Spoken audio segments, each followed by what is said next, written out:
I made a video called Evan Almighty, Jaws, We're Gonna Need a Bigger Boat, Mandela Effect, back on May the 13th, 2020. And while I was reading the comments on my video, I came across this one comment from Luke Oakley, and he says the following: "Sorry, I have never really watched Jaws, so I can't confirm or deny this, Me, though based on the evidence you laid out, and the huge number of people who remember We're Gonna Need a Bigger Boat, I lean towards it being an ME. Speaking of MEs, do you know about the Mandela Effect surrounding the female reproductive system? I saw this ME while I was scrolling through Reddit, and it's a pretty big change. The ovaries are now attached to the main part of the uterus with ligaments. The whole organ has more skin than I remember, and the ovaries are no longer attached to the ends of the fallopian tubes. I found huge residue I'll link below. I find these human organ changes among, if not the most disturbing of all MEs." Well, I totally agree with Luke. And Luke provided this link for a video called Puberty and Menstruation Education for Girls Aged 8 through 15. And I will be using a clip from this video so you can see that this is what we remember the female reproductive system looking like. He also found this residue image right here, and this looks correct to me as well. And he provided a link of how the uterus looks like today in this image. So thank you, Luke, for letting me know about this change and providing these links. For me, this is a change for sure.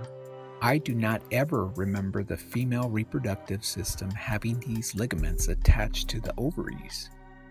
I also came across this image, and it shows the ligaments attached to each side of the ovaries.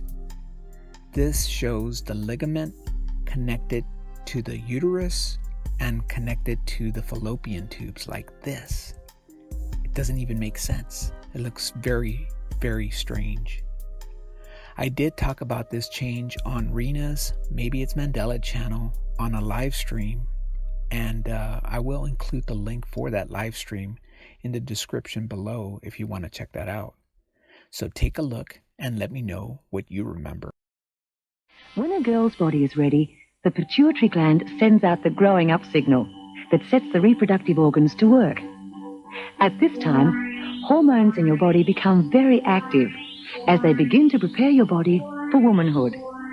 These hormones will continue to influence your body throughout life, particularly an important female growth hormone called estrogen.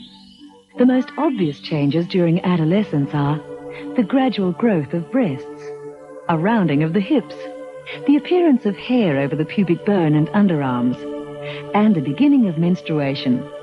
These are the reproductive organs, the main parts of a girl's body concerned with menstruation. Where does estrogen come from? Estrogen is produced by your ovaries, and they'll go on producing estrogen for as long as you menstruate, or throughout your reproductive life. The ovaries, one on each side, are about the size of olives. The fallopian tubes are thin tubes which tether the ovaries to the uterus, which is also called the womb. This is where, if you were pregnant, a baby would develop during pregnancy.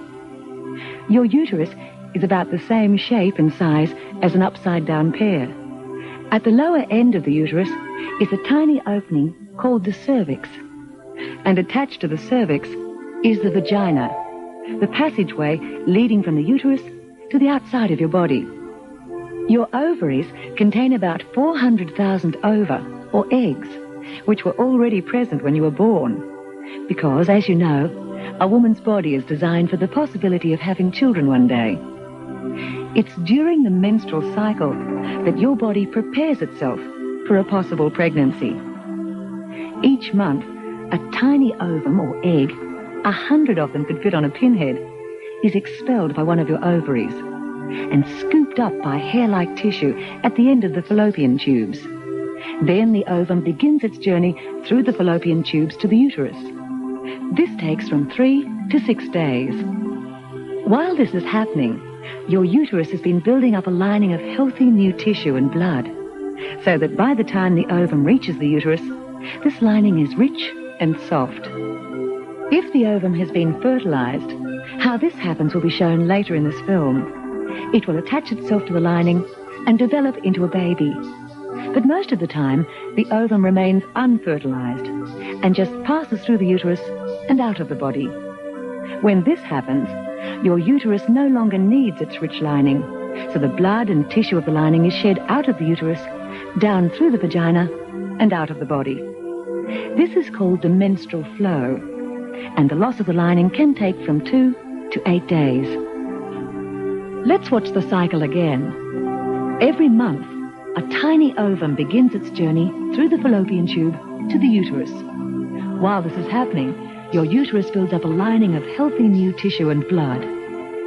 How much blood is there?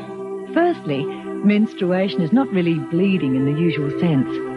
The lining, along with the blood contained in it, is meant to be lost, and your body prepares for its loss about every 28 days. Although the timing varies from girl to girl, you may lose anything from 1 tablespoon to 6 tablespoons of menstrual blood each period. But the amount of flow also varies from girl to girl, particularly in the first 2 or 3 years, as your body adjusts to its new role. About 3/4 of the menstrual flow is usually lost in the first 2 days. Some girls lose more on the first day, others on the second or third day. Every girl's body has its own rhythm.